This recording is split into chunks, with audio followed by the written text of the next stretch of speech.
So I welcome my principal, Dr. Ramanu Chakraborty, the principal of Karimganj College and chairman of this National Webinar Organizing Committee. I am really happy to welcome two of our distinguished guests, Professor N.C. Shivaprakash from Indian Institute of Science, Bangalore, and my guide, Professor Ayon Bhattacharjee sir from National Institute of Technology, Meghalaya, who is the chairman of NEP Implementation Committee in NIT Meghalaya. Welcome all of you, sir. And amongst us, we are having my younger brother, the coordinator of IQAC Karimganj College, Sri Krishnapada Das. I welcome all the respected participants all across the country who have shown their keen interest to join this webinar. I wholeheartedly welcome all of you on behalf of Karimganj College. And here we are we are about to start our webinar. So as we all know, we have just crossed 1 year to have a gigantic step which has taken our country, the education system, to a paradigm shift. Our country, the country from ancient times, which has been known by its education, the great universities of Takshashila, Nalanda, Bikramshila, we were all known, the Indians were known by their education system. And this country, which was known for its education, had to struggle a lot. Even after independence, it took 75 years to have our own education system.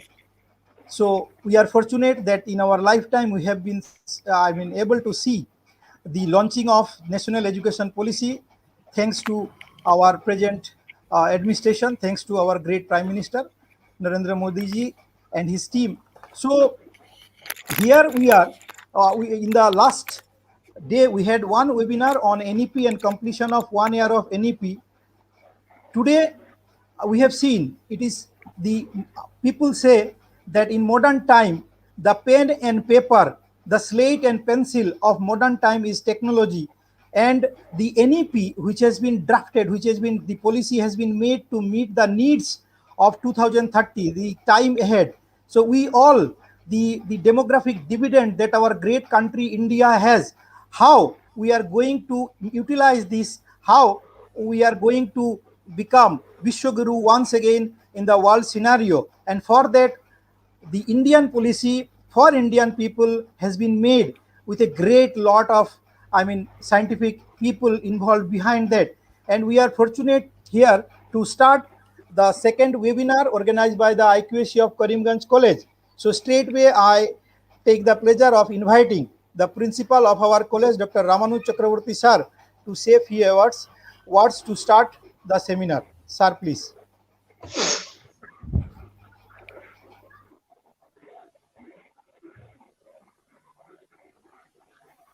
Sir, kindly unmute yourself, sir. You are muted, Dr. Chakra. Now it is. Yeah. Thank you, Dr. Sujit Tewari, the organizing secretary of the second webinar on the series, and my heartfelt thanks to the resource persons, one from IIFT Bangalore and another one most respected, both of them both most respected resource person from Meghalaya, NIT, and my colleague Sri Krishnapada Das, coordinator of IQAC Karimganj College. Actually, I should not speak much because the resource persons are here. They'll elaborate the thing. Nevertheless, as I am being requested by my organizing secretary, Dr. Sujit Tewari, I'll speak few words on this. Of course, I will not take much time because the participants are waiting for listening to the resource persons. So it's I should not take much time. Even then, let me say a few words that national education policy. If we speak on the national education policy of 2020 and the completion of 1 year of national education policy, then you see that we'll have to take certain things into account that the world is undergoing rapid changes in the knowledge landscape and with knowledge landscape and the global ecosystem, and there is it is increasingly are critical, that children not only learn, but more importantly, learn how to learn. Therefore, with the various dramatic scientific and technological advances, such as the big size of the data, then machine learnings, then artificial intelligence, the many unskilled jobs world over will be taken over by the machine, uh, while the need for skilled workforce, linking few subjects such as mathematics or arithmetics, then the information technology and statistical services and facts, in union with multidisciplinary abilities across the physical science, the life science, the bioscience, the social science, and the humanities, will be highly demanded even more. That you can understand. Now, with quickly changing employment landscape, what is happening? We can see that the main thrust of the national education policy, the what is happening, that is to say, this national education policy particularly has started putting emphasis on the as we have understood, on the experimentation, and what is happening as a result of this. Uh, the education of India today is becoming more technology oriented than what it was in the earlier days. As my organizing secretary has mentioned a few minutes back, that education today is not only dependent upon chalk and duster, etc. But technology has taken a big step. Technology has taken the show, has started stolen the show, I should say. And technology, without technology, we cannot move. We cannot move, particularly in the matter of education. Now, this new education policy, I mean the national education policy, I should say, 2020, is a new education policy in the 21st century, which aims at addressing many developmental imperatives of the country. The policy, therefore, also proposes the revision and revamping of all the aspects of education structure, including its regulation and governance, uh, to create a new system that is aligned with aspirational goal of 21st century, uh, building upon India's tradition and value system. Building upon India's tradition and value system. Of course, we cannot deny that.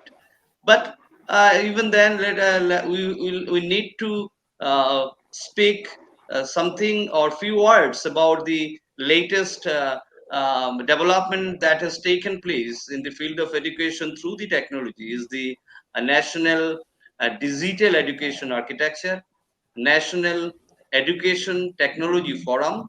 These will go a long way in providing a digital and technological framework to the entire country.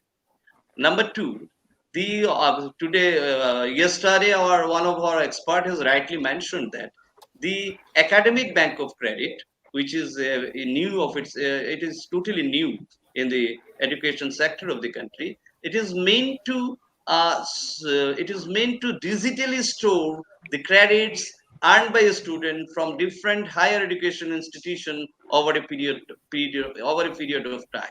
This is definitely a progressive steps introduced by this policy. Therefore, this new education policy has a lot to do for enhancing the level of education, for spreading the level of education throughout the country. That cannot be denied. And I should say many things of education policies are revolutionary in nature. Even after the completion of 75 years of independence of our country, we, through this education policy, we hope that will see some real change in the field of education.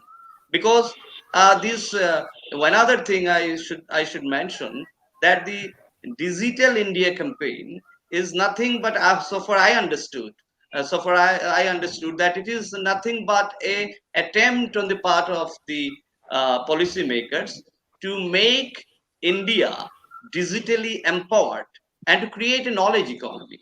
That is the thing. That is one of the features, important features of the national education policy.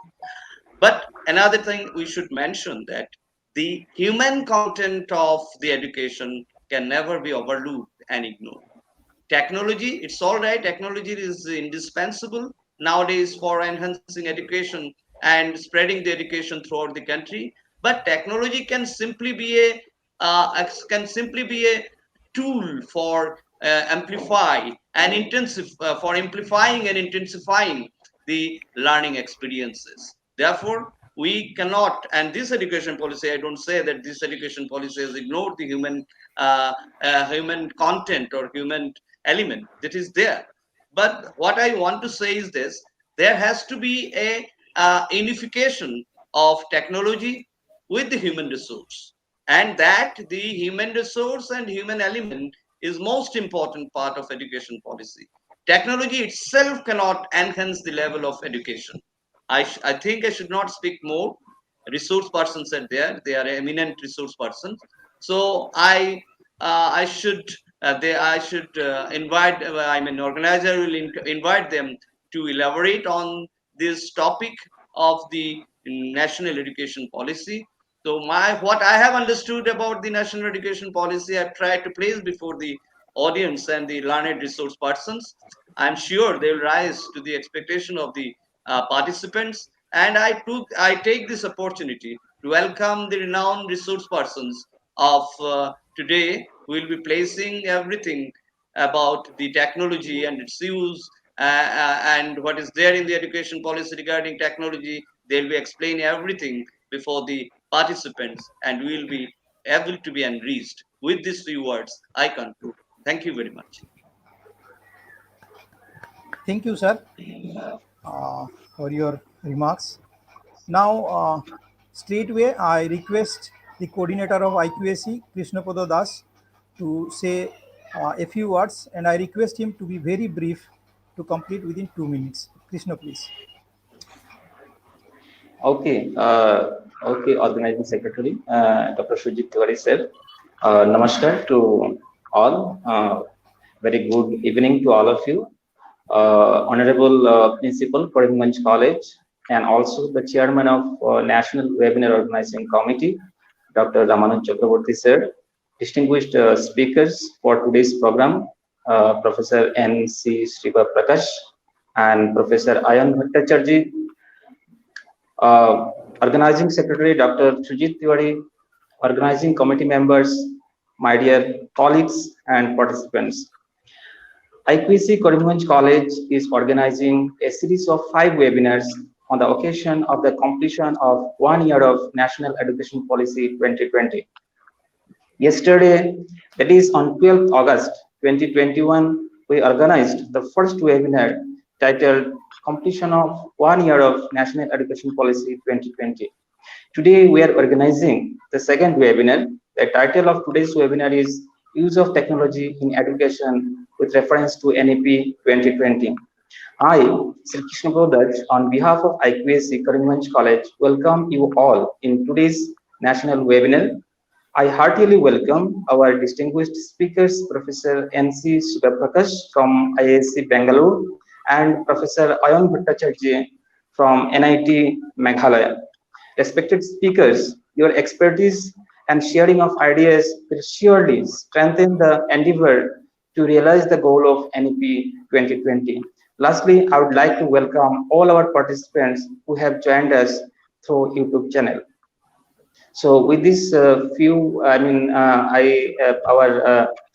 respected organizing secretary told me to brief, finish my words within few words. So I am not saying anything. Our honorable speakers are here, so they will be talking on the topic use of technology in education. So I wish that today our resource persons will speak on the different dimensions, different aspects of NEP 2020, and also if there is any challenge or if there is any hurdles in the implementation of NEP 2020.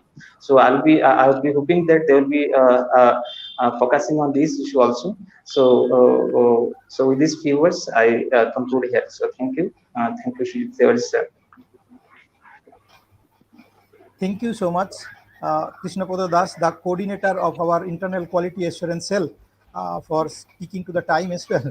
So now, as because the webinar and it is technology based, and we have only 2 hours within which we will have to interact with the participants also. So straight away, without wasting any time, I uh, would like to start the first talk of today's webinar, and I'll be requesting our distinguished speaker from Indian Institute of Science, Bangalore, Professor N.C. Shivaprakash sir. And before that, I would like to give a brief sketch of his bio sketch of his career.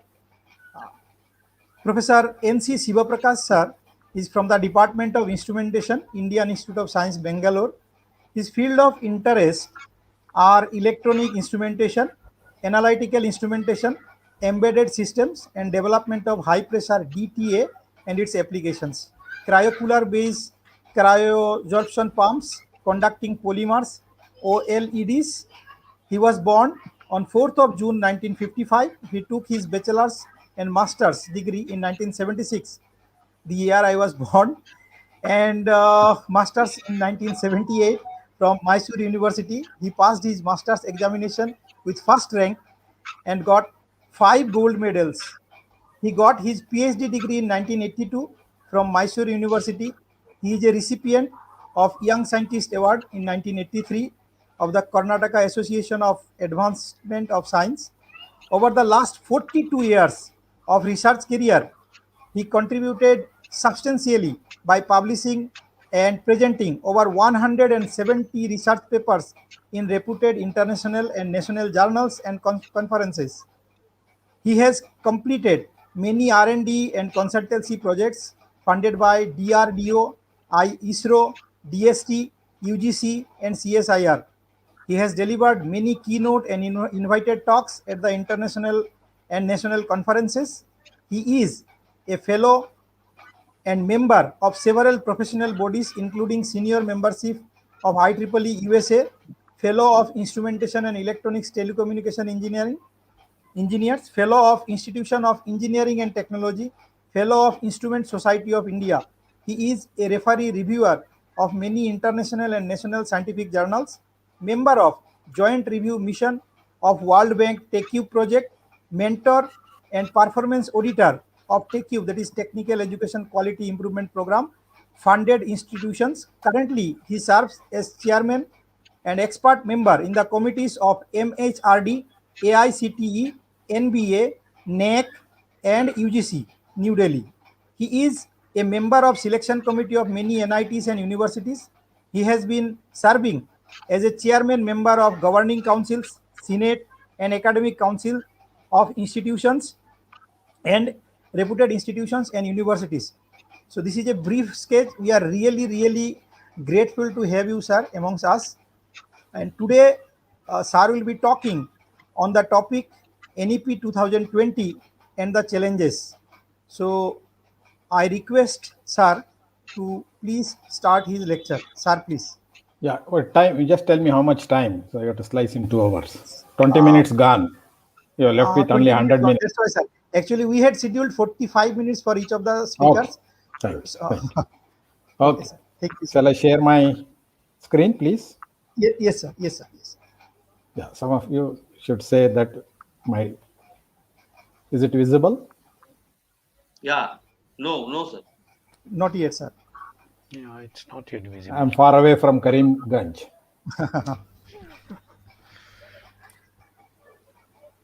Not it? No, Not yet started. Still, this is not visible. Oh my God.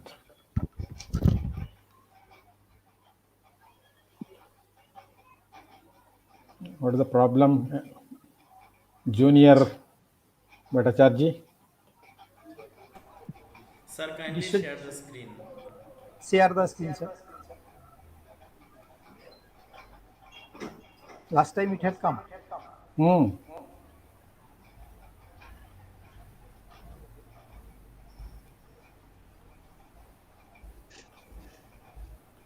Yeah, now It's okay. It's okay. Yes. Now it is coming. this is fine. Now visible. Yes, yes. Now this is Yes. Yeah. visible. Very good evening. And at the outset, I would like to thank the principal, Dr. Chakravarti ji, and of course, my dear friend, Dr. Sujit. Very enthusiastic. He born on the day in 1976. He disclosed his birth. And of course, Dr. Das, IQAC, which is very important, and my dear colleague, Dr. Ayon Bhattacharjee. It's always a pleasure. I enjoy talking to the people. I learn also from others. So, since I have only 45 minutes, what I thought is, since it is a college, see, the new education policy is across the board. It's primary education to the post PhD. So it doesn't distinguish the professional degree, technical degree, higher education, lower. So it's all for everyone. So I thought maybe some 10-15 minutes I will try to give you some of the highlights, some of the salient features, and some of the implementation timeline, and mostly the challenges. Lot of challenges are there in the implementation. Lastly, maybe few things about the use of technology. So without wasting time, we are in the era of COVID. We all know in our history BC and AC, before Christ and after Christ. Now the history will be rewritten, before Corona and after Corona. So if you look at COVID, it's very interesting. Always I derive good things out of it. If you see COVID, if you read it, create the opportunity for victory in disaster. I think that is a wonderful thing. With all that we have been doing well, I'm very happy today. I have given many talks, but highly professional way Karimganj is doing. It is, they are now, we have to learn many things from them. So just spend 2 minutes about education itself.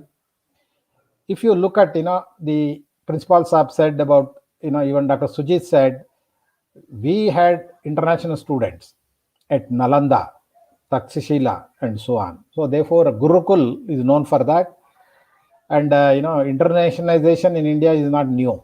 Everything comes back in a cycle. So if you go back in 70s, 60s, it was mere lecturing and memorization.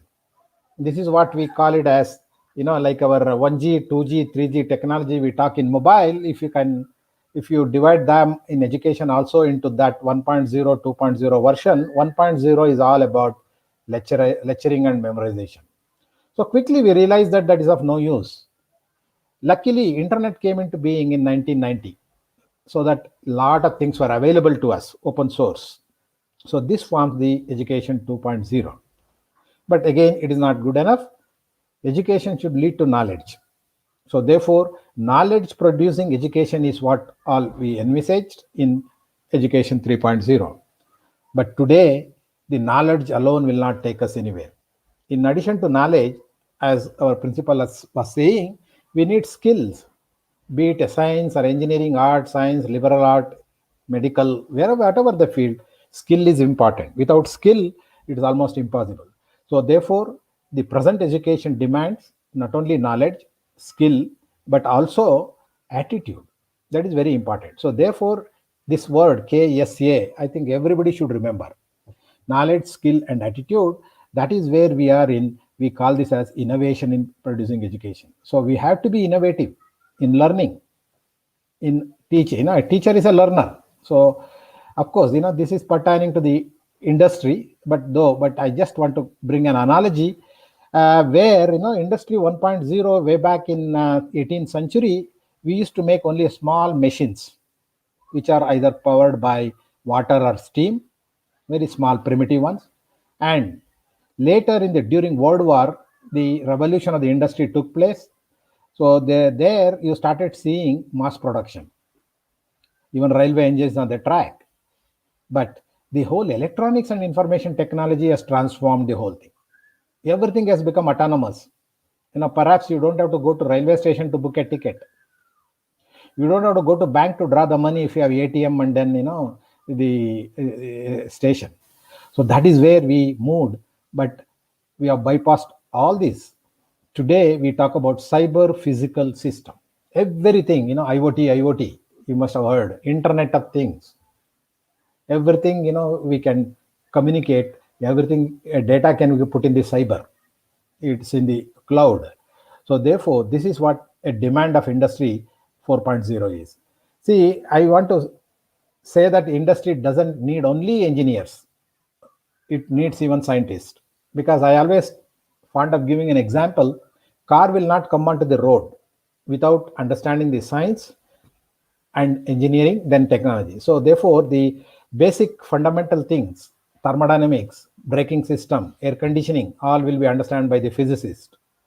And then finally, engineers go to the drawing board and technologists will bring on the car. So therefore, science is important. And today in the new education policy, it's not just science and engineering. I'll tell you as I go along, even the others are important. Liberal art, psychology, economics, arts, humanities, commerce, they're all important. Today we talk about e-commerce, e-electron. So therefore, every subject is going to play a major role.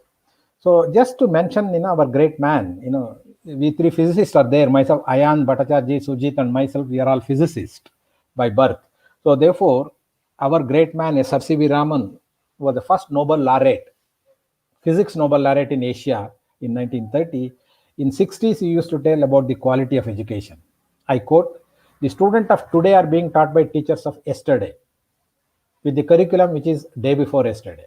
I think it is not true anymore. It is not possible. We have to move on. Yeah, another great man, in the world scenario, Albert Einstein also says, I quote, "I never try to teach my student.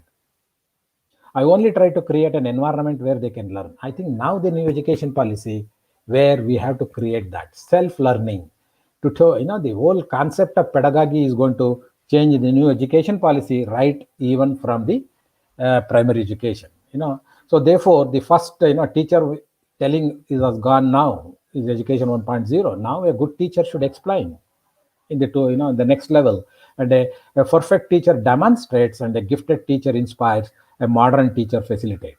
So all the new education policy expects every teacher to be a gifted teacher and a modern teachers.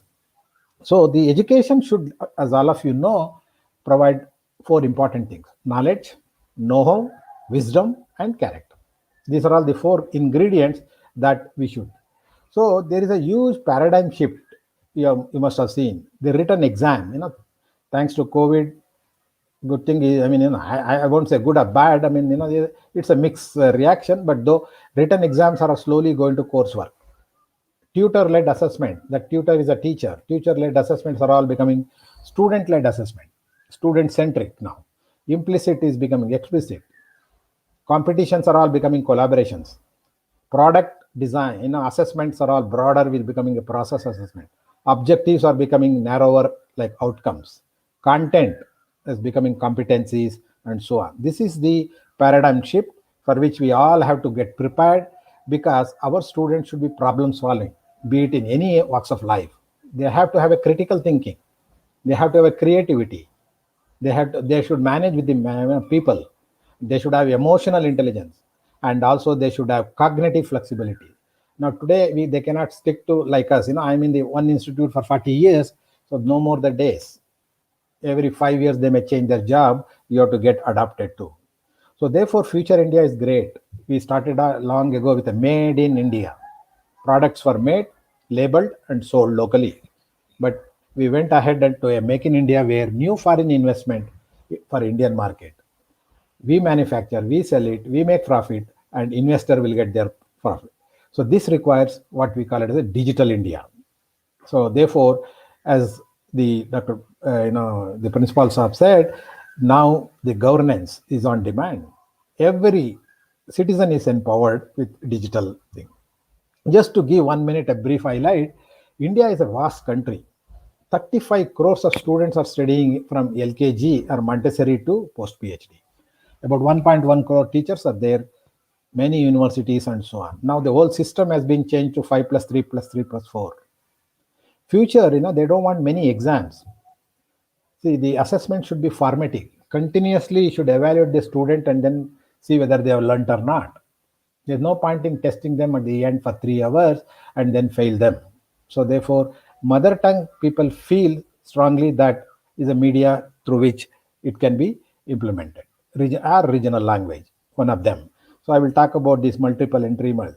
So therefore, another highlight is there are so many regulatory bodies now, UGC, AICT, and so on, medical council, all of them will come under one platform called Higher Education Commission of India. Like Election Commission, which conducts election all over, education also will be handled by one council. And GER is the gross enrollment ratio. This is for the higher education. Today, only about 25 to 26% are have a privilege to go to higher education, and government of India is thinking that to rise it to 50% by 2035. So therefore, it takes long. 1 year is over, another 14 more years, we have to double the whole resources. Research is always important. Without research, be it even in a college, even in a school, I have seen high school students doing research. So therefore, research should be a component, because a good research always leads to good teaching, and teaching also leads to good research. So therefore, there are important thing in the whole education which is holistic. Humanity, science, liberal art, music, social science, all of them will come together. And it's going to be multidisciplinary. Suppose artificial intelligence, not that just scientists are required, engineers are required, even biology is required. Today in America, every BS students are taught biology, which is mandatory. Without understanding our anatomy, you will not be able to do any technology. So therefore, life skills that we have to imbibe, and now HRD, what we used to call, has become ministry. Just a minute about primary education, just for completion. It is going to be 4-part, 5 plus 3 plus 3 plus 4. Fundamental stage, Montessori, LKG, UKG, first standard, second standard. There will not be any classes, only play, activities, based learning. When they go to the next level of preparatory, when they are aged 8, 9, 10, 11, that is when they are in the class 3, 4, 5, the play, in addition to play and discovery, activity-based, interactive classroom starts.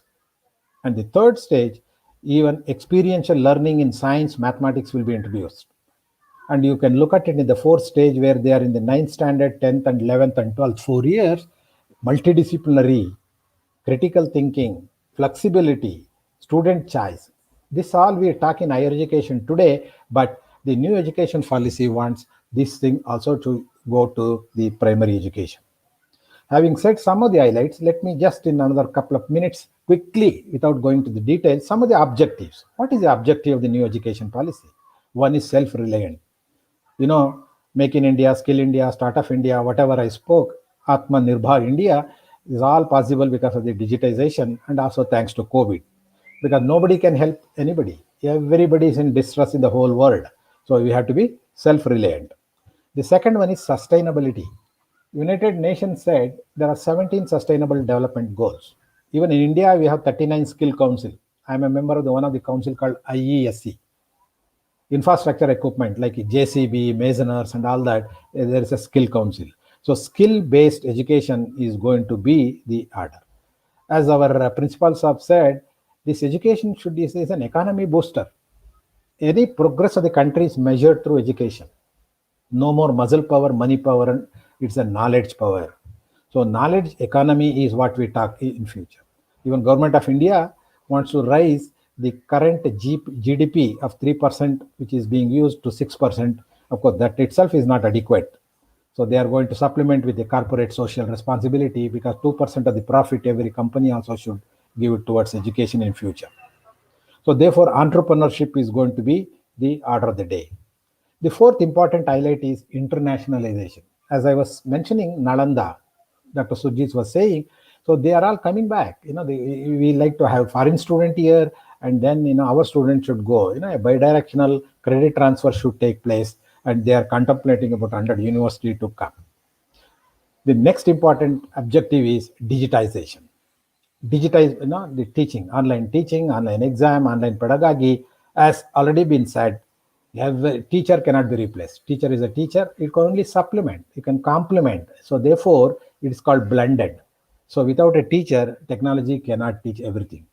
So now, digital libraries have been created in India. As you know, National Digital Library at IIT Kharagpur. Every one of us can go to NDL IIT Kharagpur website and look at so much of resources. Primary school books to e-books of every level is populated, along with the e-journals and theses and so on. A wonderful facility has been created.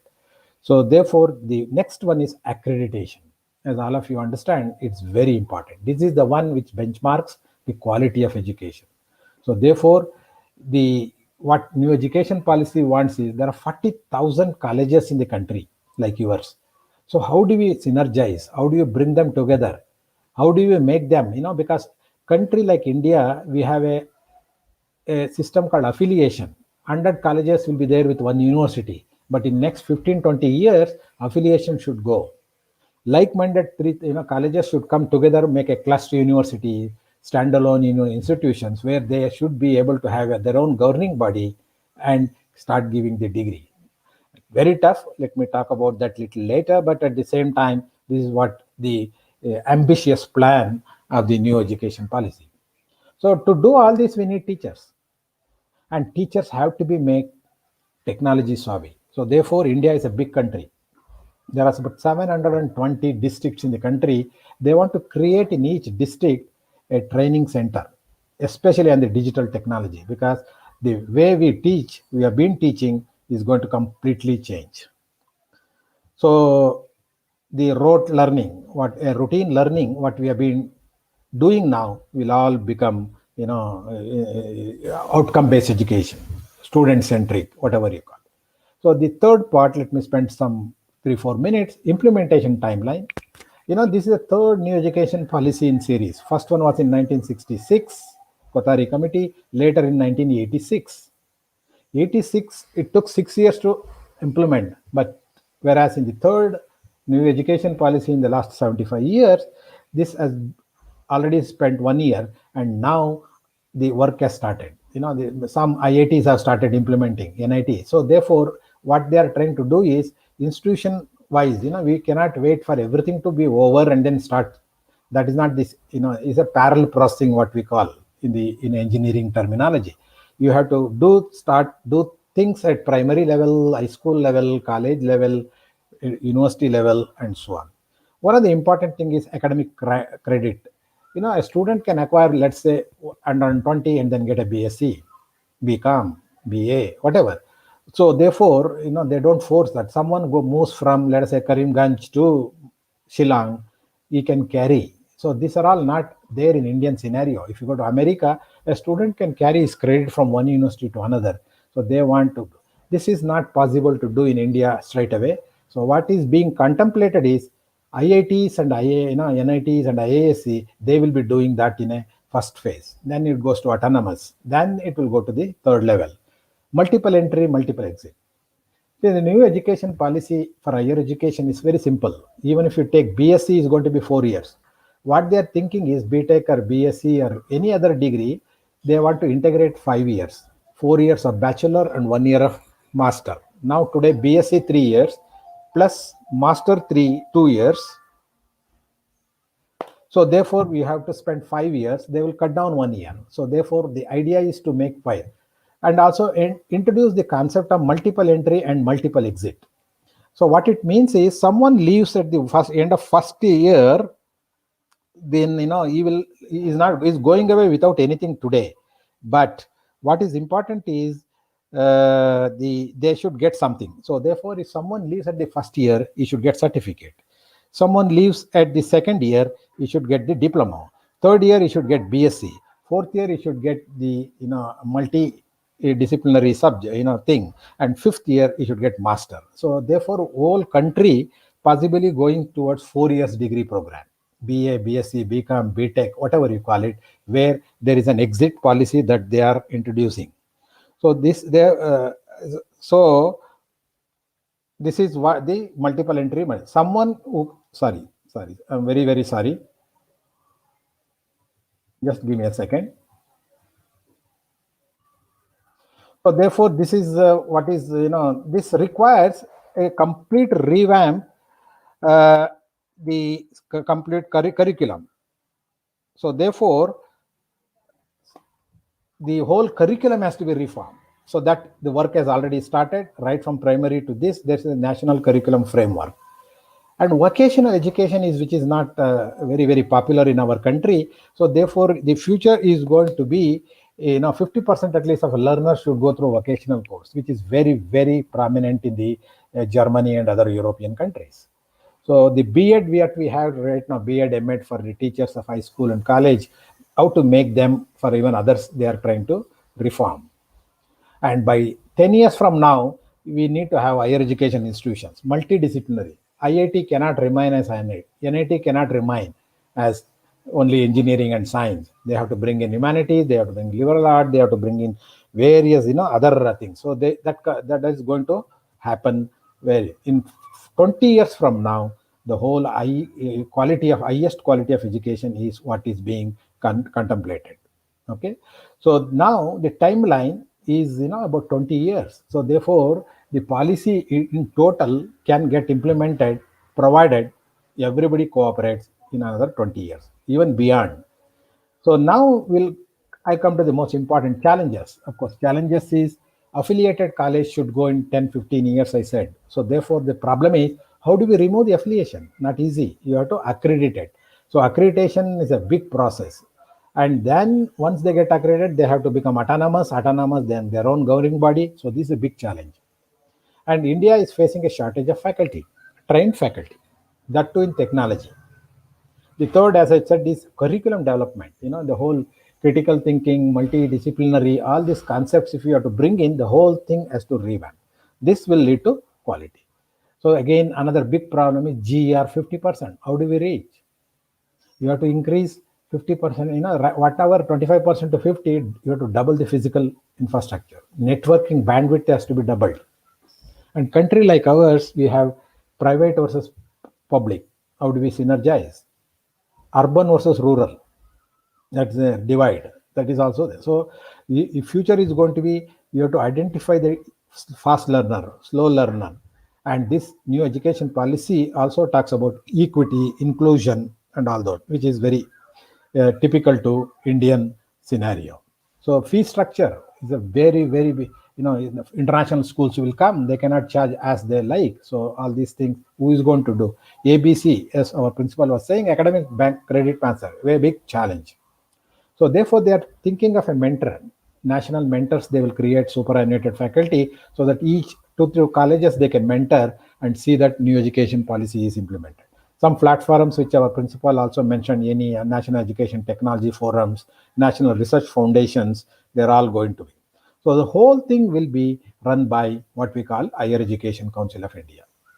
Single point regulation, except of course medical and legal, I don't know why. And accreditation is second. This is a one wing. Regulation is first part, second part is accreditation, third part is council, grant council, because fee structure, who is going to decide, how do we, the fifth one is you have to graduate attributes, somebody has to take care of the education council. So a national higher education qualification framework will be formed under this. So these are the 4 wings of the Higher Education Commission of India will run and see that the whole education, new education policy is implemented in the next 20 years. So core minimum, generally core, we teach a lot of things in India. LKG, 5 kg, UKG, 6 kg, first standard, 8 kg, number of books, so that they want to reduce. So frame core. Why? Because we need to imbibe our students with critical thinking. Interactive classes are required, question based, query based, problem based, the project based. This is all very, very experiential based. So this kind of an ingredient we have to bring in our curriculum, even in BSc, BA, BCom. Okay, I'll skip some of them. And then, technology. So when you talk about technology, first thing that should happen is a mindset. Mindset of everybody has to change, not just teacher, not just student, parents, all stakeholder mindset should change. Okay, so this is a one I picked last week. C.V. Raman, happened to be a great physicist. You can see this is so wonderful. His handwriting is like a Google font. What we talk Times or this Roman or something. Much better than. So that was a kind of a teacher we used to have those days. You can see how much he has written on the board before go to class. So this is a rare picture. He was explaining to the student diffraction. Which we learn in 1960. It's about 60 years ago. Handwritten. But now technology will help you to some extent. So teaching, I'll just share some of my views. If you go back education 1.0, I was explaining blackboard. This is what Sir C.V. Raman was teaching. Later, overhead projectors have come, slides have come, Xerox. I remember when I was doing PhD in late 70s, there was only one Xerox shop in the whole of our city. To get 5-page Xerox, not a dry one, what we have today, wet one, it used to take about a week. So ammonia print were there. Indian ink drawing, there is no mechanism, no computers in 70s. So we used to draw with an Indian drawing and send it for publication. Even computers, you see, analog computers were up 10 ton. And today the chips and things, small scale industry, medium scale, large scale integration took place. And today palm computers are there. In fact, your mobile is a computer. Communication, again, has changed. Telephone, what we had, wired one, has gone to a pager. You remember, I think that those who are some of them know, very, very difficult to get a telephone line. So people used to go to, have a pager, one-way communication. You just send a message, then they will go to a nearest telephone booth, and then internet changed the whole thing. Mobile, today 1G, 2G, 3G, 4G. This is how the technology is. And the software, earlier everything we used to even handwritten. Typist we have to book for 1 year ahead before typing the thesis. Now MS Office we can do ourselves. Which all the things are available today. You want to do spreadsheet, to a presentation with animations, they're all available. Computing, calculator. I remember in my graduation, I used to have a calculator facet where you have to look at you have to type it, and then you have to roll it. So not even a conventional calculators were not available in 70s. Now today we talk about mobile computing, cloud computing, data analysis, and so on. So this is the where we technology. So, but teaching, again, coming back to teaching, we need to have the smart, learning system. So like Moodles, G Suite, MS Office, online teaching has become order of the day. Virtual lab, how do we do in this difficult situation? Now, virtual labs are being created by IITs so that student can perform experiment, but every experiment cannot be conducted, but wherever possible. So there are NEET platform, national enable for, where industries have come, where the student can perform experiment on some platform with a low fee. Swayam platform, Coursera, where lot of reading materials are available. So teaching alone will not take us anywhere, as all of you know. Assessment is important. I still remember I was in a GATE national committee where everything was manual earlier in the GATE examination for 20 years. In 20, it completely we changed. OCR, optical readers, bubbling. You remember, that kind of a thing came, and now today MCQ, MSQ. MSQ is an answer. ABCD for a question, there could be two answers right. That is where you can make more complex. This is what they do in GRE and so on. So therefore, today, every one of us have to, independent of whether it's BA, BSc, BCom, engineering, medical, outcome-based education. What it means is problem-based, project-based, experiential-based teaching should be adopted. This is where we need to change our mindset. Examinations are being conducted by, the proctor system, artificial intelligence. Lastly, libraries have changed. I used to send it by C-mail because it was very expensive in airmail those days. It used to take 3 to 6 months to get my reprint. That was now today we talk about e-journals, e-books, database, National Digital Library, and so on. So future is going to be virtual teaching, of course, not completely though. Exams, now virtual conferences, virtual convocations are being held. So therefore, the memories also, if you look at the tapes we used to use, still I used to use in IBM computer tape, then went to floppy, to a pen drive, to a hand drive. And now today we have nanoscience and technology, we talk neuroscience, earth science. For example, nanoscience requires science, engineering, instrumentation, and even medical people, and humanities, psychology, psychiatry, everybody is required. So therefore, what I call it as transdisciplinary is all the even arts, humanities also getting into the thing. So therefore, R&D, what we used to call today research and development, is no more research and development. It is relevance and delivery. So this is where we are moving towards the. So therefore, is all okay. So now, just about few minutes I will spend about the startup. Today entrepreneur, you have to have an idea. Whether it is a, even BSc student, everybody can have an idea. But how do we convert the idea into a problem? Idea is a problem. How do we convert this problem into a project? It is not the end of the road. How do I convert this project into a product? After the product, how do I make a patent? So therefore it's quite challenging, not just for engineers. There are people who are there in the BSc. I've seen students, they have developed a lot of apps for so many applications of rural area. So therefore, ideas will be converted into a incubation. After that, startup, and then company, then entrepreneur. So therefore, future is going to be in this world. So that's where I thought, being an engineering. So just let me spend last couple of minutes about future technology. Every buzzword that even our principal was saying: artificial intelligence, blockchain, 3D printing, augmented reality, autonomous vehicle, hyperloop, smart city. I will not pick up all of them. I will pick up 2, 3. AI and robo is being used in education.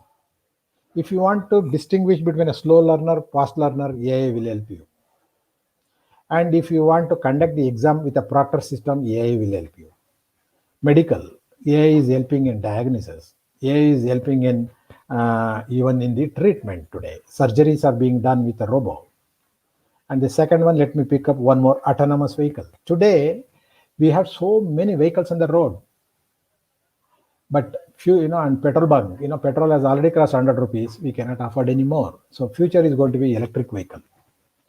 So therefore, 5 years down the line, you have, instead of petrol bunks, you have charging station. You have an electric vehicle, keep charging and then moving. And smart city, 700 higher education institutions are required. There are 700 districts in the country, 700 smart cities we have to create, good road, good infrastructure, where everybody is required, engineer to all across the board. So therefore, let me stop, because we have to hear the other man, and also we have to interact with I'm told by Dr. Sujit that we have to interact with the participant. So to achieve this quality, to achieve this new education policy, we need to work together, collaborate with each other, tolerate the differences, and respect the diverse view, because none of us is as smart as all of us. Then only we can achieve. So once again, I take this opportunity to thank the principal, the IQAC coordinator, Dr. Sujit, and for giving me this wonderful opportunity to talk to everyone. So over to you, Dr. Sujit.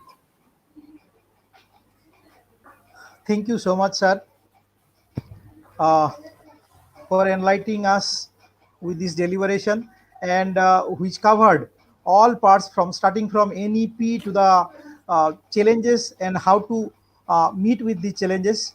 And it is rightly said that that you mentioned that we don't need only technology; we need technology uh, to that has to be integrated with our teaching, because teachers cannot be replaced. Or someone has funnily said that a teacher that cannot be replaced by a computer, or a teacher that can be replaced by a computer, if he does not get equipped with the technology with advancing time, then he deserves to be. So teachers need to integrate technology seamlessly into curriculum, because classrooms and technology, they don't teach, and we don't need technical jigs. We need the teaching jigs who can get accustomed with the technology and meet the challenges that will be facing in the future, and that is required for development of mankind in the future, to take India to the position that we want. Thank you so much, sir. And definitely I know that uh, the participants will have questions to know from sir. So we'll be accepting questions now. Without wasting any iota of time, we'll be shifting to the next speech, and that will be on NEP and developing the knowledge ecosystem, and that will be delivered by Professor Ayon Bhattacharjee. And before inviting him, I just want to give a brief. Uh, I just want to tell some lines, a few lines about Professor Ayon Bhattacharjee, sir. I seek pardon for that. I'll be going very brief, sir, because of constraint of time. We are about to, pass 1 hour for that. Professor Ayon Bhattacharjee is presently working as a professor in the Department of Physics, National Institute of Technology, Meghalaya. He is also the Dean of Faculty Welfare, and most importantly, he is the chairman of NEP Implementation Committee in NIT Meghalaya. Sir Bhattacharjee has already 9 scholars who were awarded PhD, and of course, I take the privilege that I am the first scholar under his guidance, and six more scholars are still working. More than 70 papers in SCI index journals. Previously, he has worked as the Dean Research and Consultancy. He has also worked as Registrar and Director in charge from time to time of NIT Meghalaya. He had started his career as a lecturer in St. Anthony's College in 2003. He then joined NIT Silchar, and I had the privilege of working with him when I was also teaching in NIT Silchar. And later, I got the chance to work with him. He worked there till 2013, and when as associate professor in the Department of Physics. And after that, sir joined NIT Meghalaya, and we are really fortunate to have you, sir, amongst us. So I would like to invite sir for delivering his talk. We are eagerly waiting to hear you, sir. Sir, please. Yeah, thank you very much, Dr. Tewari. It's indeed a pleasure to be a part of anything that connects me to my past, and it's really a pleasure that because I have visited Karimganj College many times, and I really love the place. And then I just realized one thing, Professor Shivaprakash, sir. When your biodata was being read, uh, Dr. Tewari said it's 42 years of experience. And I, with all my combined experience, actually, I was submitting my biodata somewhere else today, and I found that it's only 21 years. So, exactly half of yours. Now you have a lot of energy left. Good. Okay. Anyway, let me start with my presentation, and this will be a continuation of what Shivaprakash sir had been doing. Click on that and then share. Click on Share that. screen. Yeah, share in window.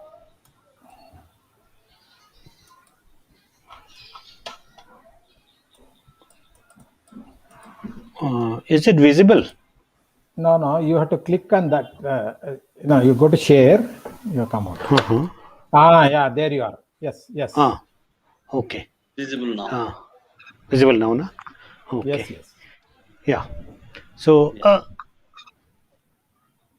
basically, it's my talk will be on the NEP 2020 and how we need a knowledge ecosystem. So, if we think of the current days, as Professor Shivaprakash rightly said, before COVID and after COVID, there has been substantial changes in everything. Before COVID, personally for me, I would say I would hardly attend 2 or 3 conferences or seminars in a year. In past 1 year, I have maybe attended 25 to 30 such events, and all is the whole thing is happening online. So what COVID has done is basically it has forced every one of us to get acclimatized to the technology. Before that, uh, mostly in the academic careers, we were not so much acclimatized. We were thinking okay, I can do certain things, but maybe I don't know, need to do certain things. I don't need to learn.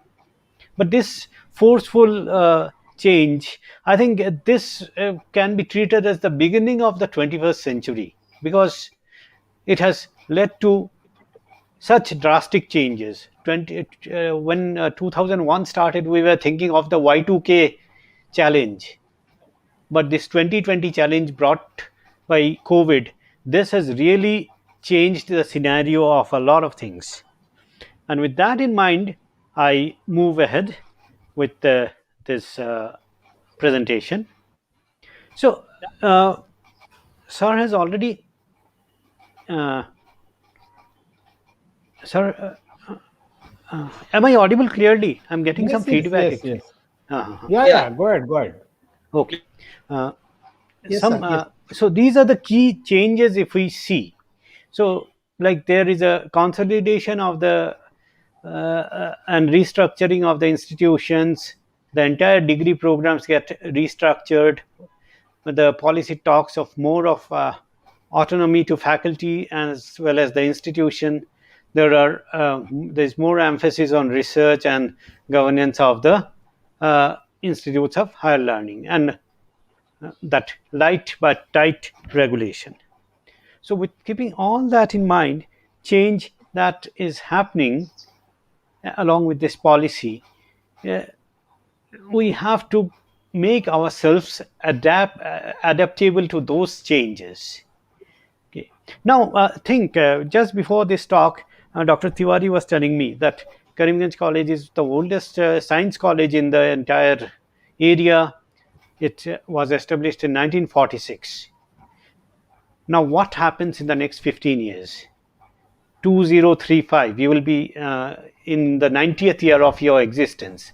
At that time, what decision you need to take a decision? How do you need to say, how do you want to see yourself? As an autonomous degree granting college, or it is a constituent college of some higher body? So, if that is our target, because not all of us will be retiring in the next 15 years, many uh, of the faculty will be there, and for them it is necessary to plan things. And in the light of this new education policy, we have to move ahead. Okay.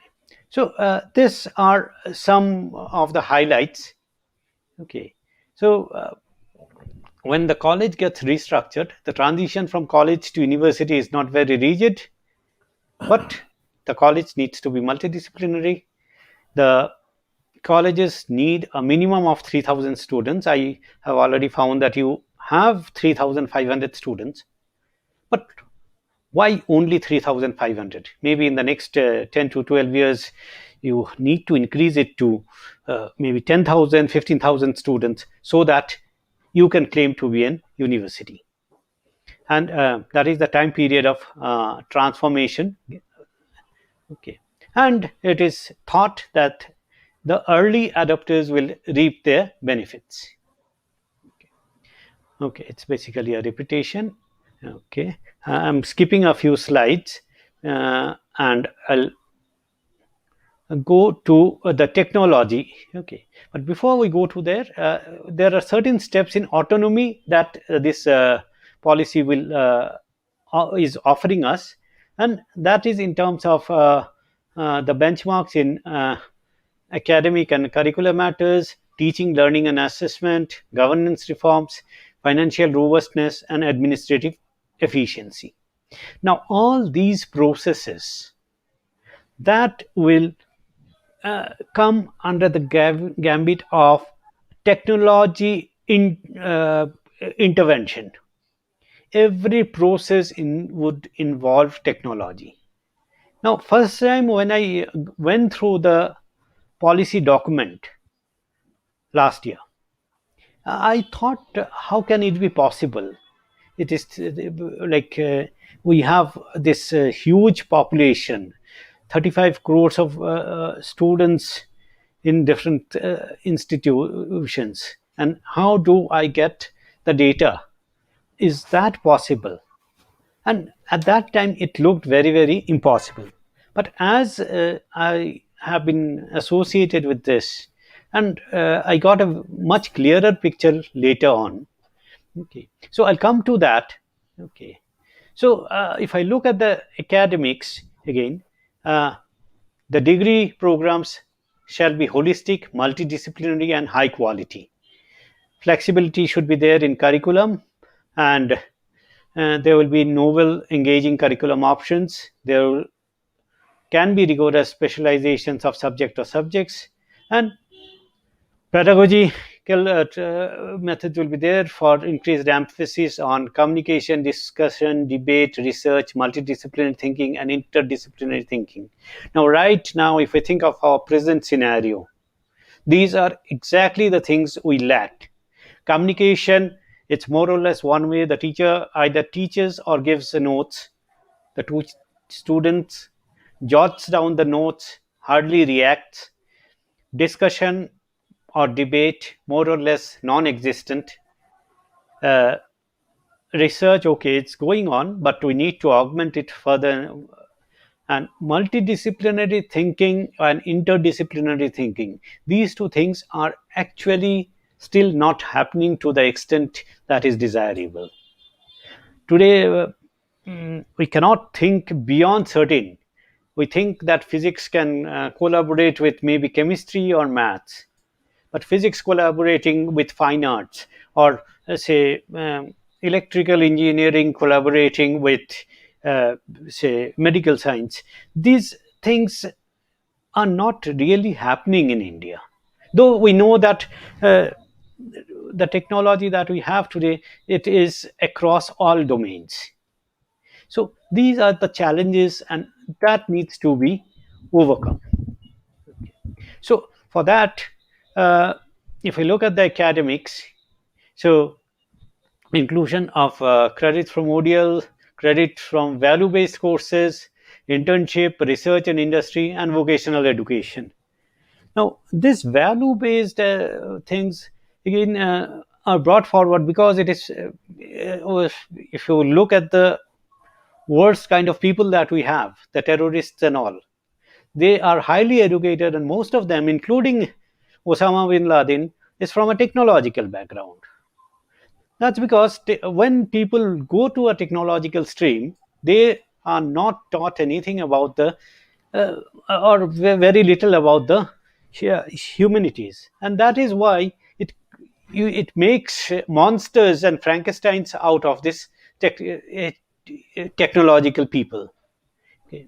Similarly, the challenges that we have faced right now, and we are facing too, regarding the assessment, teaching learning assessment, because our assessment is very, very analogous. It is analogous to the course we study, we teach, and that is why we are not able to think beyond question papers.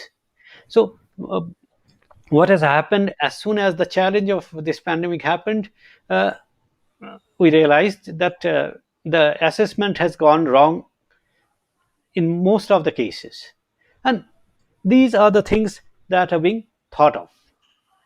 Okay. Then if we look at what the new education policy has for the faculty, so it promises at least that we'll have high quality infrastructure, uh, no excessive workload, and there will be a balancing in terms of teaching, teacher student ratio, no transfers, freedom to design a curriculum, uh, then research, extension activities, holistic contributions, and so on. Okay. Then continuous training of the faculty as well as the mentoring. With all that happening, at the same time, the institute, if it needs to design things for itself, it needs financial autonomy.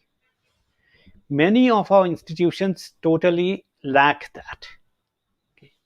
So once we get the financial autonomy, we are not uh, bound by iron curtains to restrict things, because from your day-to-day experience, we know for the anyone who is in say in the account section, saying a no is very yes, and saying, and we most of the times we don't expect to get a yes as an answer, because when the answer is given as yes, it involves a lot of paperwork, it involves a lot of justification and so on. So with all these things happening, the faculty are stressed up, the right kind of the environment is not happening, and that is why some kind of a financial autonomy has to be built into the system, and that involves governance reforms and administrative efficiency. Okay, so we need to create necessary governance structures, ensure transparency and efficiency, and these two will be going always back and forth. And with all that in mind, this is the strategic plan which comes with the National Education Policy 2020. So the curriculum needs to be redesigned, so that is termed as appropriate curriculum, institutional holistic development plan, support of students, inclusion of ODL, and then we try to achieve the global standards, and the cycle keeps on going on. At the same time, we are always having an eye on the internationalization of the Indian education system, and maybe we'll open doors to foreign universities. Okay, so with all that happening, as Professor Shivaprakash said, that we need a certain regulatory bodies. So what is proposed here are the National Higher Education Regulatory Council, National Accreditation Council, National Education Grants Council, General Education Council, and Higher Education Council of India. This will be the 5 different bodies which will be governing education in almost every sector. And then the policy talks about the use of technology, and that part of the document is very, very specific. If we go through, we'll find that it talks about use of technology in education planning, teaching and learning assessment, administration and management, and regulation with minimum human interface. So if we see here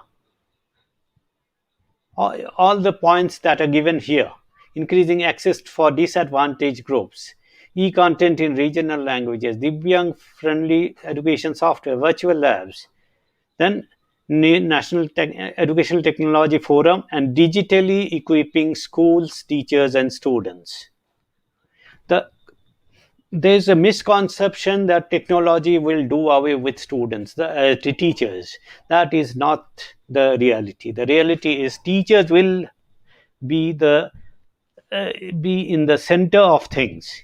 Only thing is that part of the planning, part of the assessment, the administration and management, and the regulation, these are what are going to be more technology oriented.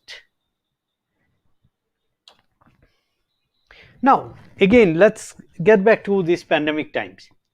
We are all conducting this online classes. Now, when we talk of these online classes, which one would you prefer? The one on the left or one on the right? On the left, it's what is happening with all the schools today: a Zoom classroom, a Google Meet classroom, or a Microsoft Teams classroom. So the students are just sitting there and listening to lectures. But from my own experience as a teacher or as a parent, I feel this is not serving the purpose. A Google Meet or a Zoom has been designed for boardrooms, not for classrooms. We have used boardroom tools for classroom teaching, and that's why it is not working. Rather, if I go to the website of NPTEL, what I find high quality lecture. This lecture I can pause at any time, I can think over it, I can look at what is the course content here, I have the transcript, I have the books, and then the entire process is very well structured. So I can learn a course asynchronously. Like at any time, I can stop my video, I can think over it. If I have a doubt, I can send a mail to the instructor and maybe I'll get it. So there's a difference between the online classes that we have, which is basically a kind of a remote learning, and a structured use of technology to deliver education. And this is a difference we need to understand. Keeping that in mind, we look at India's position in the current scenario. Okay, so no doubt about it that India is a global leader in ICT and other cutting edge domains. Okay, relationship between technology and education has to be bi-directional. It cannot go in a unidirectional way. Then the use of technology can remove all the deterrents that we have, the language barriers, the access for Divyang students, and it helps. It can do a lot in educational planning and management. And of course, we have Digital India campaign. This campaign, what it has done is, when it started, it looked like what my prime minister is telling me. Maybe more use of a cashless economy, having a Aadhaar card and all that thing. But as the things have evolved now, we see that Digital India campaign is the code behind what we are going to have in future. So the thrust of technological interventions in this national education policy, the teaching, learning and evaluation process, that will be, see, I'm just using the term technological intervention. We are not trying to remove anyone from the scenario. Only technology will be introduced to a certain extent. Then the second thing is supporting the teacher preparation and professional development. Third, enhancing educational access. Fourth is the streamlining of educational management and administration. Fifth is the removing the language barriers. And second, last one, or the sixth one here, is access to the Divyang students. Now, when we think of this thing, the next part, what it mentions, that disruptive technology will be used. And in disruptive technology, specifically artificial intelligence is maintained, 3D to 7D virtual reality will be used. Then extensive research is needed in new technologies. Blockchains, smart boards, handheld computing devices, and so there are. We have understood what a Zoom classroom. When you take a Zoom classroom or a Google Meet classroom, that the technology has not reached to the level where I can really interact with my students. I can go only to a certain extent. It's more of a dialogue than a classroom. So extensive research is needed in developing newer things that will really help us. And the third thing is scaling up, because in India everything needs to be scaled up to a very huge or an humongous level. Thinking of the population of India, the smallest of things we need to do, the budget happens in crores and crores of rupees. And that's what these are the three things that we need to think about. Okay. So as I said, the disruptive technologies will be there. Then the agencies, the National Education Technology Forum, NETF, has been set up actually to categorize the emergent technology based on their potential. Then on the other side, we have the National Research Foundation, which will develop the things, and in between we'll have the Ministry of Education, which will recommend to take up further research in the identified areas. So this is how the adoption of emerging technology will take place. Okay. Moreover, the National Education Technology Forum, if we see, its role will be advise the state and central governments. We have to remember that education mostly is a state subject at the lower level, but in the constitution it has, we can say, it has been placed in the concurrent list, and that's why both state and central governments are to be taken into the loop, build the intellectual and institutional capacities in educational technology, and then also articulate new directions for research and innovation. So these are the basic you can say the vision of the NETF. Okay. Now already people have seen that for the school teachers, Diksha is there, and for the little higher level we have the Swayam. So in Diksha, every stakeholder of a school is there, and so in the stakeholders are the students, the teachers, the parents, the passed out students. Everyone is brought in a single platform. The experts are there, and again, as Shivaprakash sir was also telling us, the inclusiveness becomes very important in terms of challenged students physically or mentally, in terms of those who are challenged due to learning a single language, and those who are economically challenged or backward. So with technology, technology does not discriminate. Technology, if it can be given to the general populace, it becomes a very universal kind of a tool. Okay.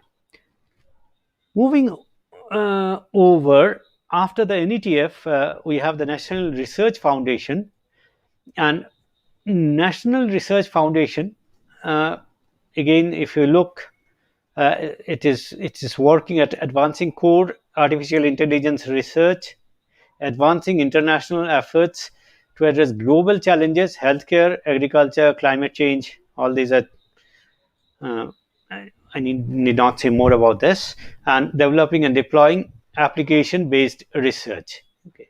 So these are the recognized three directives of the National Research Foundation. Now, at the same time, this policy also defines what is the role of Institute of Higher Learning. So it will play an active role in conducting research. It will conduct targeting training for job readiness, and universities will aim to offer PhDs, master in core areas. Okay. Now, at this moment, we need to think that the job scenario of today. If I ask a student today, what job would you like? 10 years, I have been the placement coordinator in NIT Silchar as well as NIT Meghalaya, and say that time I will go to a core industry, or I'll go to IT sector, or I'll go for higher education. Today, if I ask a student, an engineer, what job options are you looking for?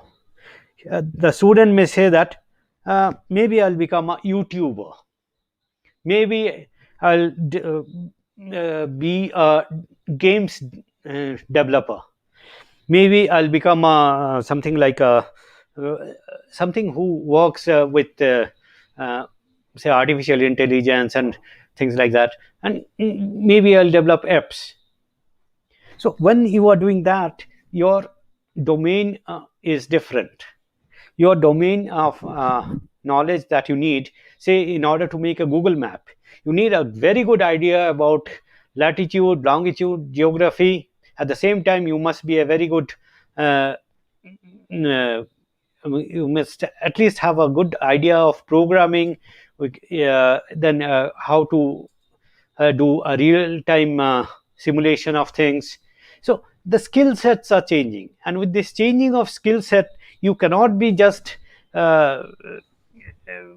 like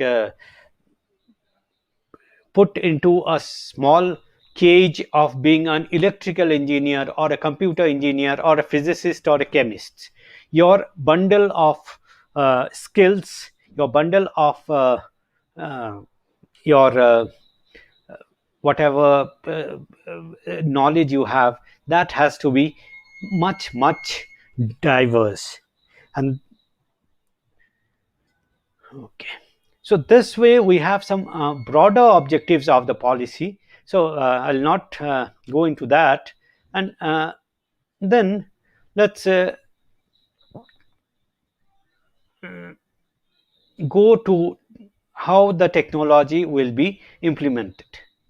So some pilot studies have already been done, and what is found that what are the online and digital education challenges. So first thing is competencies of teachers, then unavailability of open and public digital resources and infrastructure, limitation in delivering certain types of courses subject in digital space, online assessments on scale on a big scale becoming screen based education, and bridging the digital divide. So these were identified as the major challenges. With these challenges in mind, some approaches were developed for going forward. So this is a sum up of everything that has been done, and then implementation plan was created. So the implementation plan has 5 components: conduct research on disruptive technology, continuous customization of the architecture, design and development and rollout of MOOCs for students and teachers, then dissemination of the digital contents, and collaboration and coordination with national and state level institutions. Okay. Now, if we look at the global strategy, like it's not that India is the first one to do that. We have this CARIS in Korea, South Korea. Then we have Pustakam in Indonesia and BACTA in UK. So these are very effective way of communicating, bridging a communication link between the teacher and the student. So with these things, what happened? This is the target. We need to redefine learning. We need to take learning out of the classroom and make it more personalized learning. Then best quality resources to be available to all, and virtual labs, then augmented reality, virtual reality, and gamification. These are the things that will be done. Okay. So very recently we have seen that this ecosystem for this is mainly for the schools, I'll say. Okay, so we have Diksha, then with content sharing sourcing it is Vidyadan, teachers digital training Nishtha, and then the dissemination through PM eVidya, and then we have all the e-textbooks. So that has already opened. Anyone can go to any of the these portals and see. Okay. Now, when we talk of governance of the institutions, procedures, what can be premised on technology. So one particular thing is kept in mind is data once only. What I mean here is, today if I go to take a, say, SIM card, I have to give some of my documents, say Aadhaar card, maybe PAN card or voter ID, something. If I go to the bank, I'll have to give the same documents again. If I go to do something else, again the same set of documents are to be given. The point is, why not give the data once and get it stored somewhere, and I just give the access. So I store my data, my Aadhaar card or whatever it is, in a certain place, and I give the access to either the telephone service provider, or to the bank, or to some other department that needs my data. Second thing is interoperability. Whatever be the system, it should be interoperable. We should not be bound to a single system. Then the concept of registries, we maintain a very well documented single source of truth. And data is not extracted, data is emitted. Means any change in data will be automatically updated in the source. So the emitted data is more reliable, timely, and actionable. So with these things in mind, this has already been formed, the India National Digital Education Architecture. So if we look at that, this NDR, so NDR includes all the stakeholders: parents, teachers, central government, state government, private enterprise, students, whoever is there, everyone is a part of NDR, the National Digital Education Architecture. So these are the 10 governing principles of NDAR, but I would like to highlight 5 of them. Unifying but not uniform, because as I said, education is in the concurrent list. We cannot have uniform education across the country, and that is why it aims at unifying things and not making things uniform. Ecosystem driven, the knowledge ecosystem that I am talking about, I'll come to that in a little bit more details a little bit later. Then federated again, because we have different levels here, the states, the central government, and so on. Evolvable, it has to be has to evolve, the system has to continuously evolve. And security and privacy are, of course, very, very important these days. So for all that, we have a technology landscape where, if you see, everything is being brought together: Aadhaar, Bhim, UPI, DigiLocker, eSign, and direct transfer, and all that is placed is connected to ePathshala, Swayamprabha, and so on. So this makes my digital landscape, and in this digital landscape, this is how the NDR looks at things.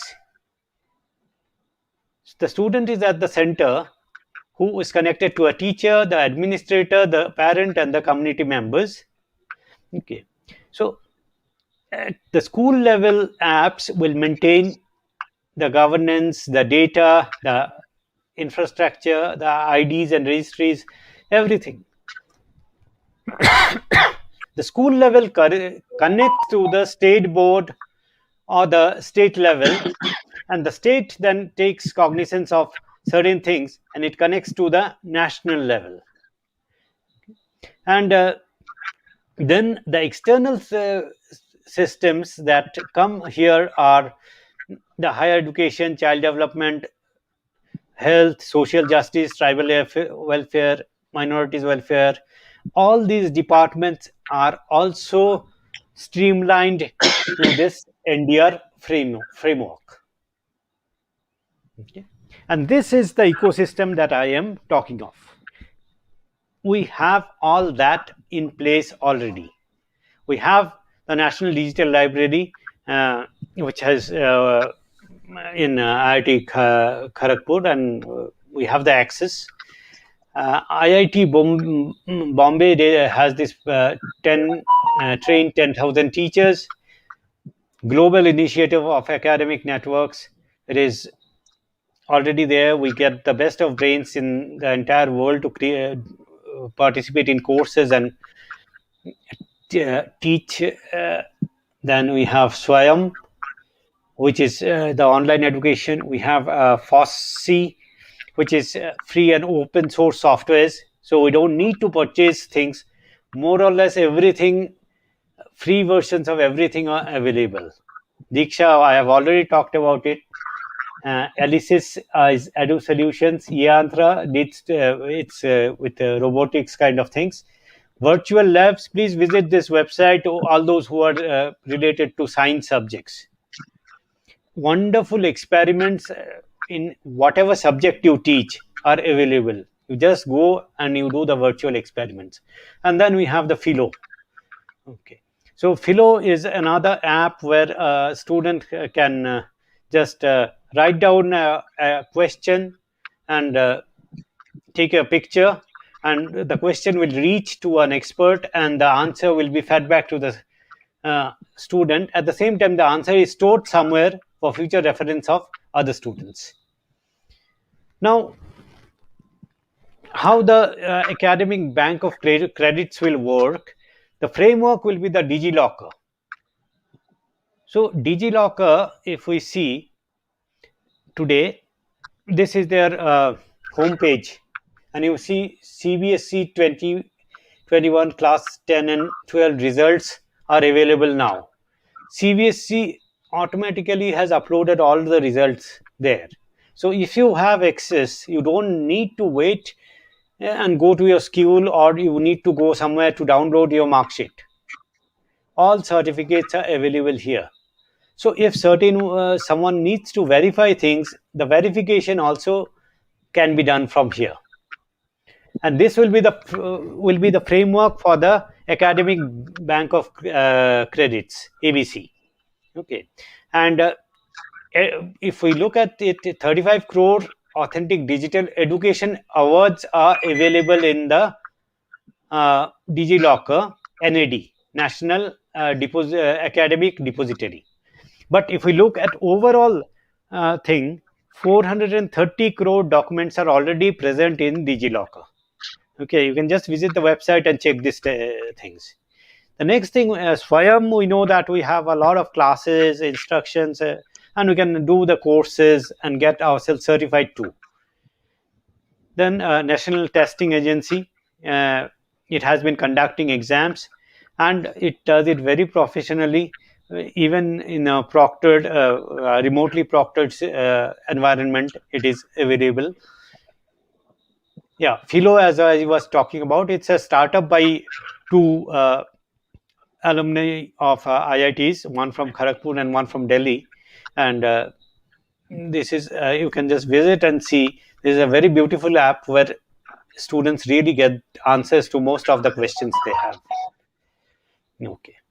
So then this is virtual labs. As I said, you can just visit their website and see all the different subjects that we talk of are available here. Electronics, communication to chemical sciences. Go to any of the domains that you like, and you can perform your own experiments and show the same to the students.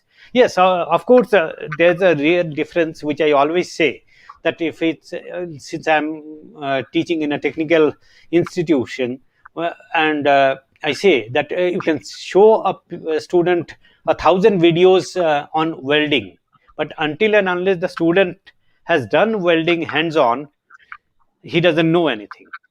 So this argument is true to an extent, but there are 90% of the experiments that we do, it doesn't need physical things. It can be done in a virtual environment, and this is where this technology helps. Okay, and as I am talking of disruptive technology, I wanted to present you with this example. Springer, in April 19th, 2019, it published this book lithium-ion batteries, a machine. Okay, now this is the first book that has been totally written by artificial intelligence.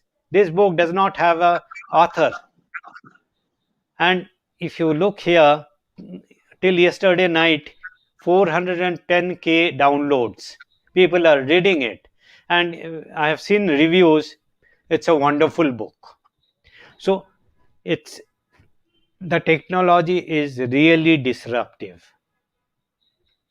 When we changed over from our blackboard classes to online classes, uh, we had a challenge.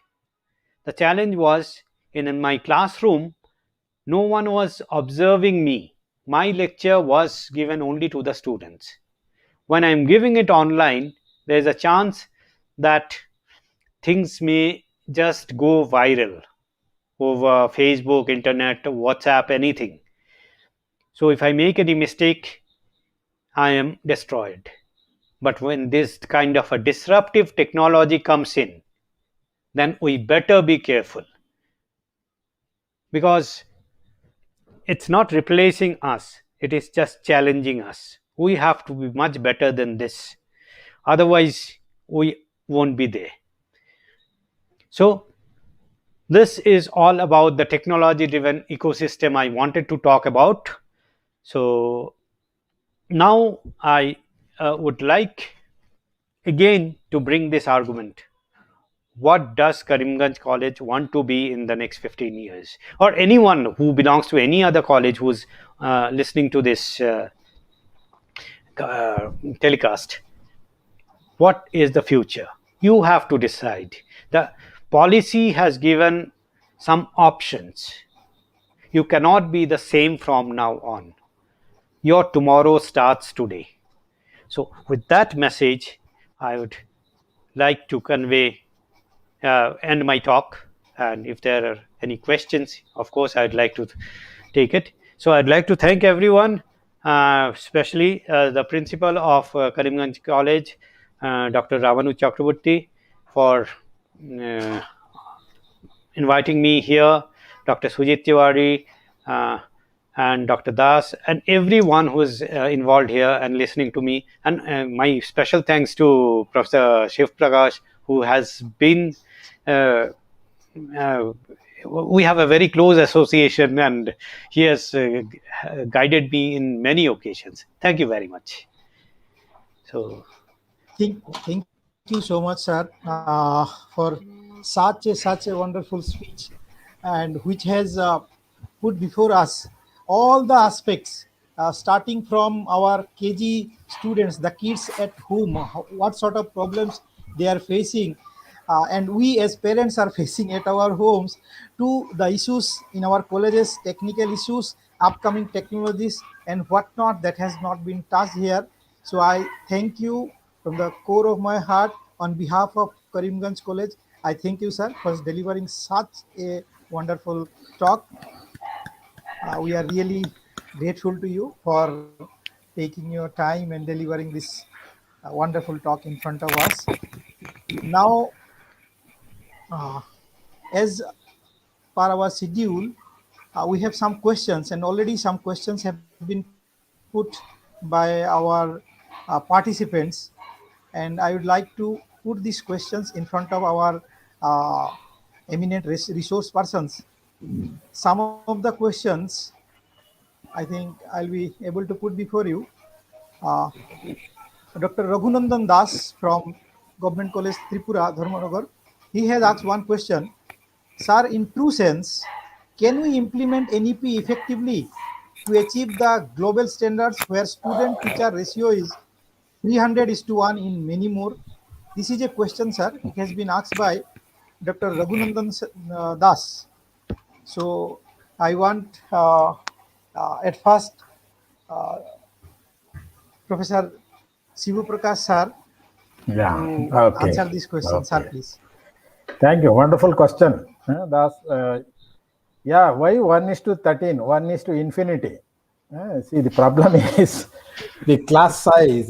Typically in engineering we talk 1:50. In LKG 1:30. Yeah, this is going to be an issue.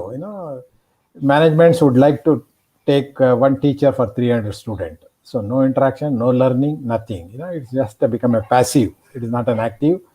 So even I would say, Dr. Ayan was saying, even our mode of teaching, now we have technology where I can see a student while teaching. That should happen with the multiple cameras and all that. Otherwise, it becomes monotonous.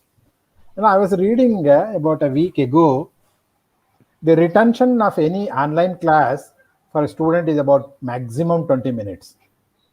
After that, nothing gets in. So that is one reason I always say teacher cannot be replaced. School cannot be replaced. It has to be that, but only can be compared. I hope that we don't get into 1:300, Dr. Das. We will get out of it. Thank you, sir. So I hope Dr. Das has got the answer of his question. Now, next question is from Kalyan Chaudhuri. He asks, is it not possible to include all rural students in online mode? Is there any other alternative for them to have access? He has asked one more question. Sir, how does the essence of technology can be tested in rural school environment? Please mention some ways and means to be implemented for the benefit of rural students. So I would like to request Professor Ayon Bhattacharjee, sir, to reply to this question, sir. Sir, please. Yeah, I believe here that this divide that we are always talking of, the digital divide between the rural and the urban, okay, it exists to a certain extent, but not to the extent we imagine. And again, if there is a will, there is a way. I can give you a very good example of that. Okay. So, since I am in Shillong and Cherrapunji is very near to me, and if you go beyond Cherrapunji towards there is another Bangladesh border that side also, Bholaganj border and all. So that side, forget about 4G. Normal, making a phone call is a difficult task. So there is a area called Ichamati and Shela and Bholaganj. So what we did there, I am associated with the Ramakrishna Mission, and they have around 69 schools there. So we wanted to reach those students, and that too in the first wave of COVID. So the idea that basically we had is, we took a laptop, put all the study material there. Then we took a UPS, big UPS, and a modem, and we converted that into a Wi-Fi facility, put it in a vehicle, took it to the village. Now every village has a market. We placed the vehicle in the center of the market, and we said that anyone who has any sort of a device, a smartphone or a tab or anything, come near the vehicle. We have given free access. Just type, we have made an app also for that. Just type in your class, you get all the material, absolutely free. And we developed material for the Meghalaya board. Ramakrishna Mission has a setup of its teachers, and they did the recording in English as well as in the local languages. So the students, and then we also distributed some tabs free to very poor students. We distributed some tabs free. So what happened is, whenever the vehicle goes now, automatically the students come. So the vehicle has become the conveyor of education. Correct. So that is how challenges are there, but we have to find out to overcome them. So with this kind of things, I believe we can do it. Yeah, it's a good idea. Mobile van, mobile computer, computers they used to take. And one interesting WhatsApp I have seen, where one of the students went to the top of the tree and then getting some signal to. We now India is innovative country. If you want academic, go to America. If you want adventurous, go to Australia. If you want to innovate, be in India. Be in Karimganj. You will get it. Thank you, sir, for answering to the query of the participants. Actually, we personally also feel we humankind, we started from use of materials starting from stones, and now we are using the nanomaterials, right? So if we start using, I do believe that definitely the wheel has to be there. We'll be able to overcome all the obstacles. One more question, sir, that has been asked by it is some Subhrangshu Puspita. He asks, overuse of technology and use of artificial intelligence is making our children away from normalcy. What is the prevention? Because technology is a must. So I would like to request both of our resource person to respond to this question. The technology is a must, and overuse can lead us to, drift our students from normalcy. So what can be done, sir? Anything you do, if you eat more, also a problem. So anything overdoing is not good. More walking, more running, more anything you do more, watching TV. If you hear also 5 hours lecture, that's why all the classrooms are done 45 minutes to 50 retention. So over usage is not good. Best is keep yourself healthy. Don't go for MRI. Don't go for CT. It is only those who you can't afford anyway at the same time. So I completely agree with him that over usage of the technology is not good. Over usage of the mobile is not good. People don't understand. Our children will ask you, tell me where is the research says that it will give me cancer or it will die. That will take after the next generation. So it's a radiation. After all, it's a electromagnetic radiation. So I think we should be careful. Yeah, and to add to this, sir. Yeah, to add to your thing, I also believe, sir, like overdoing anything is not going to help. But again, technology has, it has intervened in our lives. We cannot do away with technology. If you think that this vaccine program in India is a success, it's because not because of the vaccine itself, but because of the technology. The Coin app that has helped us to get the vaccine, that is a bigger success. So we use technology in almost everything. We cannot wish it away. So No, you don't know it's how to going. live without a mobile, Mesner or Yeah. a helper, or mobile has become a art of the day. I still remember, in 1970 when I went to Srinagar, even it take 2 days to get one telephone call to do. So today you can be there wherever you are, you can talk. It's useful, but use it very judiciously. So we need to find out somewhere some means to optimize it, because technology is a must. Yeah. We cannot do away with technology, will be required. But again, we'll have to be aware of this so that the uses remain within some limit. And as we know, we need to minimize the screen time and all these things for children, also for their health and other things. So definitely we need to find a means of optimizing this. Correct. Uh, Okay. One more question I think has been asked, that online teaching in mobile, uh, I think teaching through mobile, is it online teaching only? How to respond to that, sir? Teaching Dr. through Ayon. mobile, is it? I think I have already responded it. See, we need technology enabled teaching. We don't need Zoom classrooms. Technology is there to help the student as well as to help the teacher. Mo- Mobile cannot be a medium for teaching. We Another question say as comes a from, technical institute, just let me finish. As a technical yes. institute or a college, we spend a huge amount to develop the smart classes. We don't, if it was to be done through mobile, we could have done that. But why do we invest there? Because the technology intervention has to happen very subtly. It will be there to assist us, not to overpower us. Excellent. Okay. Yeah. Thank you. Thank you. Thank you, sir. So one more question comes from Dr. Najmul Hussain Loskar. He asks to Shivaprakash sir, respected Shiva sir, don't you think that many proposals seem more aspirational than realistic? How can we ensure uh, that high quality infrastructure and amenities that are needed for executing NEP? He Yeah, asked yeah, regarding.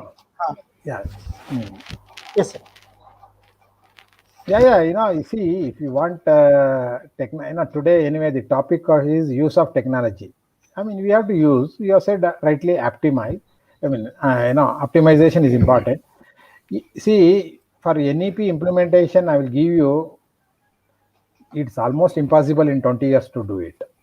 The way we are, the policy says, we need to invest a lot, invest a huge amount. Can we afford is the next question. So but we should move on. Otherwise the student of Indians will be lagging behind with all the international. The now it is a global village. We cannot say that we can't afford, we don't do. Then our students are nowhere. I was telling before the talk, everybody, whether irrespective of the age, should know hardware or software. If you don't know hardware, if you don't know software, you are nowhere. I think in the competitive world, we have to find a ways and means, and then cope up with that, and then bring those resources, money, everything, and see that it is, the policy is implemented. Thank you so much, sir. I think many more questions are creeping up, but due to shortage of time and this will not be able to take all the questions. So I thank both the resource persons for answering to the queries of participants. But what I feel that there has to be a seamless transition of we all Guruji and technology. Both there has to be a seamless transition, and it is possible. It is possible. So with that, I thank both of you, sir, once again for giving us the time, giving us Karimganj College the opportunity to organize this webinar. And now I request Dr. Malavika Bhattacharjee, madam, to offer the formal vote of thanks. Madam, I please. must congratulate the principal, you and every one of you. You have done highly professionally. If a Karimganj, I don't think in Bangalore they would have done any. I've given many lectures here in many. Thank you so much, sir. So, Thank you. Thank you very much. Arnab gives that republic. I mean, I'm feeling like that. I mean, it's, Yes, I never absolutely. thought that you are in, Bangladesh. I mean, of course, you are next border to Bangladesh. Definitely, sir. But Both of you fantastic. are welcome to Karimganj College. My hearty congratulations to all of you. Wonderful job, Dept. Thank you. Thank you so much, sir. I think Malavika, madam.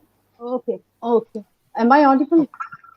Yeah. Please go ahead. Shall I But start? you are not Madam, you are visible. audible. You are You are not audible, visible. but Not not visible? visible. Okay. Your camera is not on. Please switch on the camera, madam.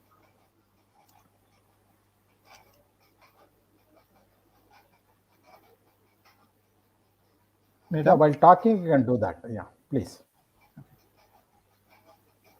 She left, sir. Are you please there? proceed, madam. It looks she lost the connection.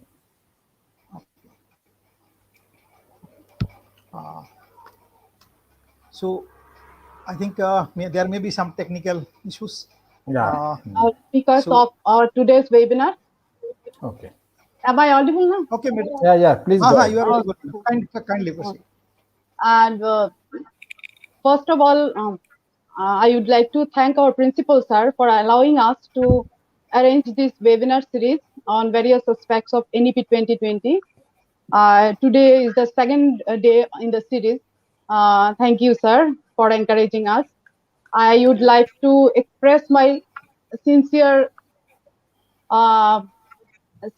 thanks to both the resource person, Professor N.C. Shivaprakash and Professor Ayon Bhattacharjee, sir, for their generous presence and thoughtful address on the topic, that is the use of technology in education. As you all know that since March 2020, we have been witnessing a great change in the teaching learning process. And in this educational emergency period, technology can play a very important role. And NEP 2020 also emphasized the uses of this educational technology. And both the resource persons of our today's webinar have also highlighted this in their speech. Professor N.C. Shivaprakash, IIS Bangalore, he spoke about importance of knowledge, skill, and attitude in education.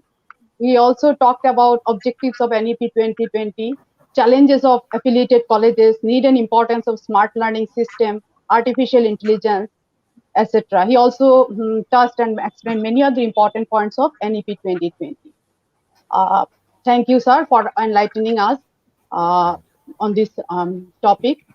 Professor Ayon Bhattacharjee spoke about institutional restructuring, need of curriculum redesigning, then 5 different regulatory bodies, need of digitally well-equipped educational institutions, and first this technological interventions, etc. I express my sincere thanks to you, sir, on behalf of my college community. Thank you, sir, for your insightful speech. I express my sincere thanks to all the participants for their active participation.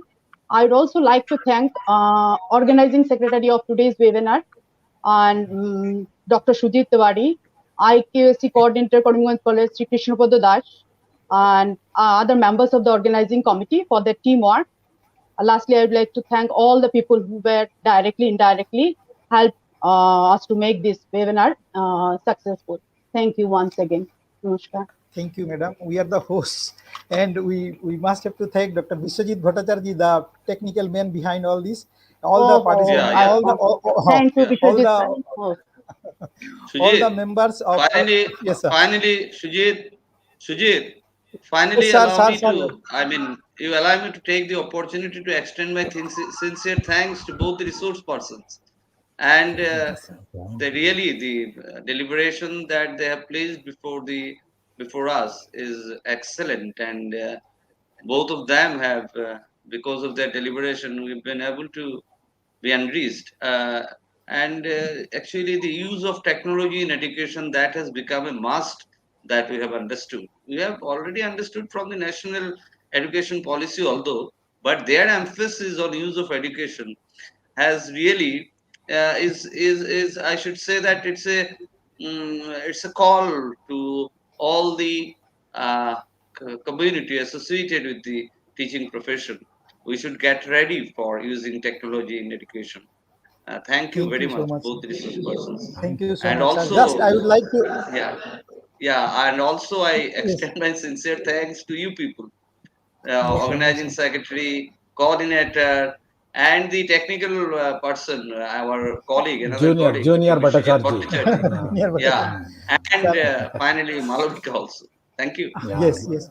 I would like to add, sir, the question that was raised by our Ayon sir, that where we want to see our Karimganj College. So as I mentioned in the beginning, Karimganj College is a college, the first college in Barak Valley of Assam to have science stream, and where the greats like Meghnad Saha visited. So we want to see definitely Karimganj College at one of the finest institutions of this country, and where definitely, and we have got the potential, and we definitely we have the dream, and we will make that dream reality. Thank you, all of you, sir, for making this program a great success. Thank you. All the very best. Yes. Good luck. Good luck. Thank So you the very webinar much. is And all over. the best. Yeah.